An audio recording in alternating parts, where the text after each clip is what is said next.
It's 2 in the morning. Your body feels heavy, the kind of deep exhaustion that makes your limbs ache. You've been tired since 3 p.m. You've been waiting all day for this moment. The pillow, the darkness, the silence, and now you're here and you're wide awake. Your mind is scrolling through every embarrassing thing you said in 2014. It's composing a perfect reply to an argument that ended 3 days ago. It's suddenly deeply concerned about whether you locked the front door, even though you've checked it twice.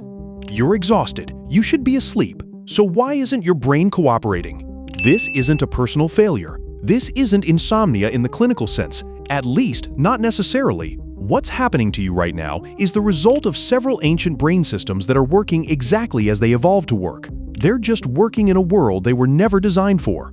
Let me explain what's actually going on inside your head at 2 a.m. and why knowing this changes everything. Your ability to fall asleep is governed by 2 separate systems. Think of them as 2 workers on a night shift.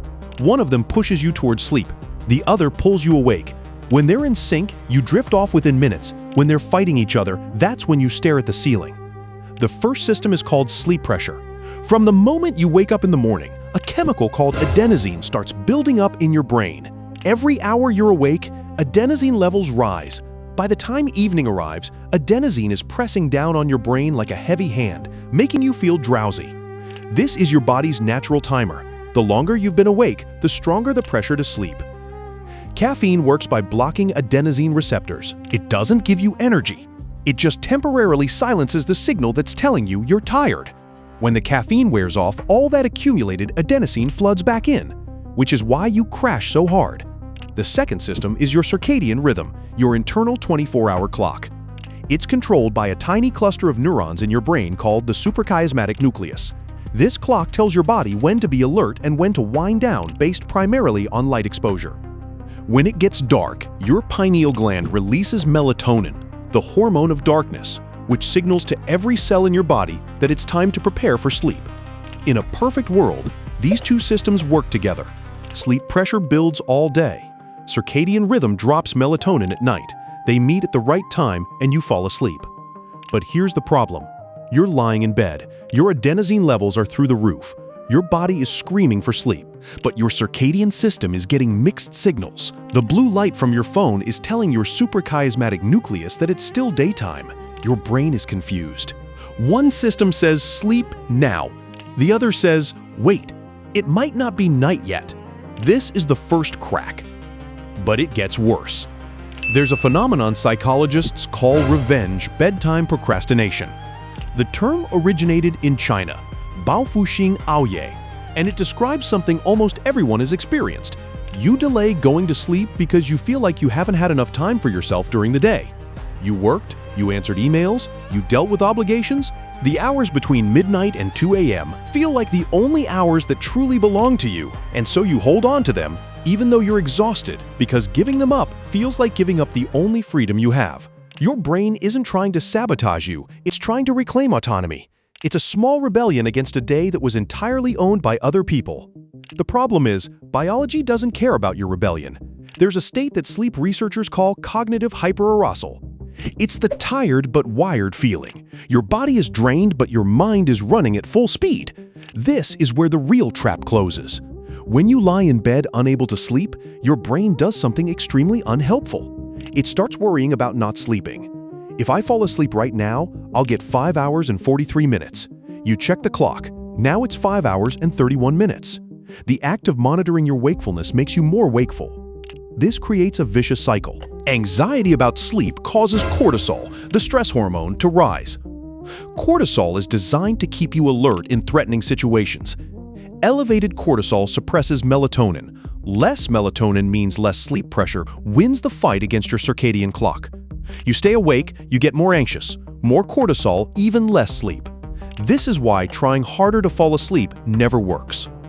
Sleep is a passive process. It's not something you do. It's something you allow to happen. The moment you try to force it, you activate the very brain systems that keep you awake. Here's something that might make you feel better. Your difficulty falling asleep isn't a bug. It's a feature, just a feature that's become obsolete. For the vast majority of human history, falling asleep instantly when you were tired would have been dangerous. Your ancestors slept in environments with predators, rival groups, and environmental threats. A brain that simply shut off because it was a little sleepy would have been a brain that didn't pass on its genes. Instead, our brains evolved a threat detection system that overrides sleep pressure. If your ancient brain detected anything unusual, an unfamiliar sound, a change in temperature, the absence of familiar voices, it would spike your alertness regardless of how tired you were.